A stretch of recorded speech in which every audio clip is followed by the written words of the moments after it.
Assalamu alaikum, I'm Aisha and you're watching Samar News. Here are today's headlines. US forces at Qatar's Al-Udeid Air Base have placed Patriot missiles into mobile truck launchers as tensions with Iran increase. Al-Udeid is the largest US military base in the Middle East. According to an analysis of satellite images, the move allows the missile systems to be deployed more quickly or repositioned defensively in the event of a potential Iranian attack. The shift from semi-static launcher stations to mobile platforms reflects heightened risks amid rising regional friction.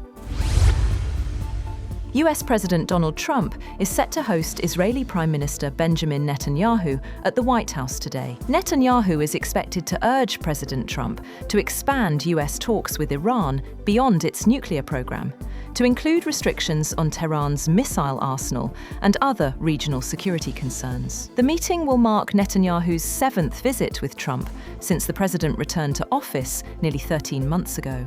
The talks come ahead of the next round of US-Iran discussions, following nuclear negotiations held in Oman last week amid heightened tensions in the Middle East.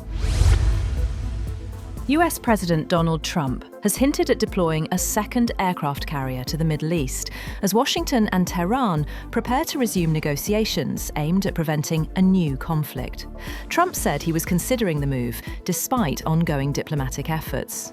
Talks between the United States and Iran were facilitated by Oman last week.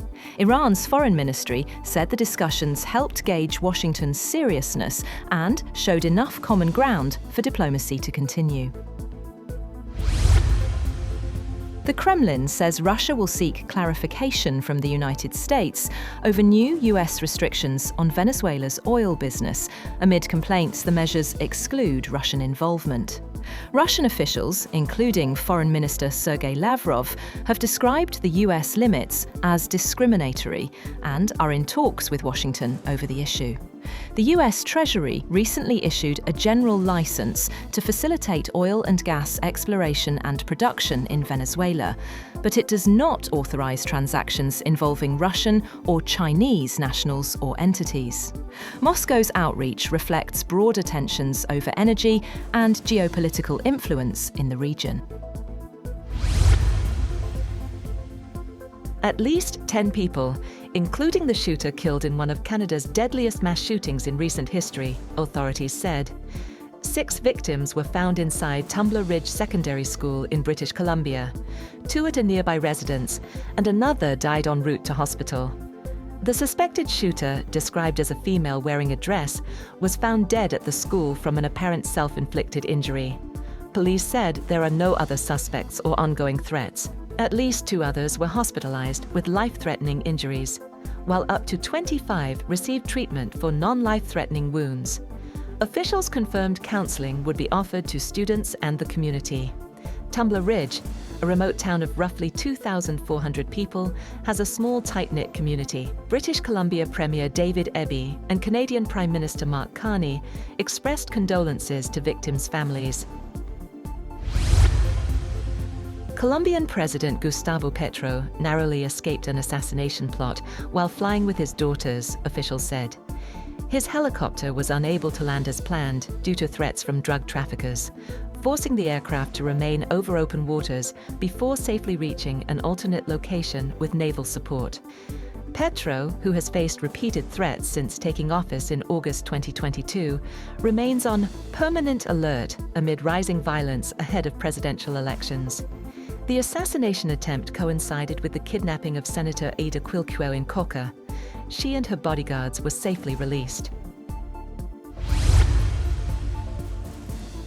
Israeli Prime Minister Benjamin Netanyahu says he is heading to the United States for talks with President Donald Trump, marking his 7th visit since Trump began his 2nd term.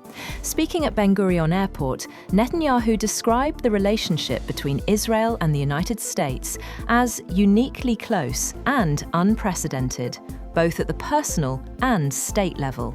He said discussions during the visit will focus on Gaza, broader regional issues, and above all, negotiations with Iran.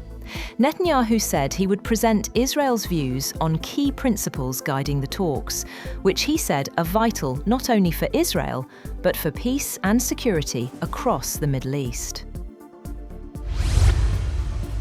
Indonesia says a proposed multinational peacekeeping force for Gaza could number around 20,000 troops. President Prabowo Subianto's spokesman said Indonesia could contribute up to 8,000 personnel, though no terms of deployment or areas of operation have yet been agreed. Indonesia has previously said it is ready to commit forces, but is awaiting clarity on the mandate of the proposed mission. President Prabowo has also been invited to Washington later this month for his first meeting of US President Donald Trump's Board of Peace.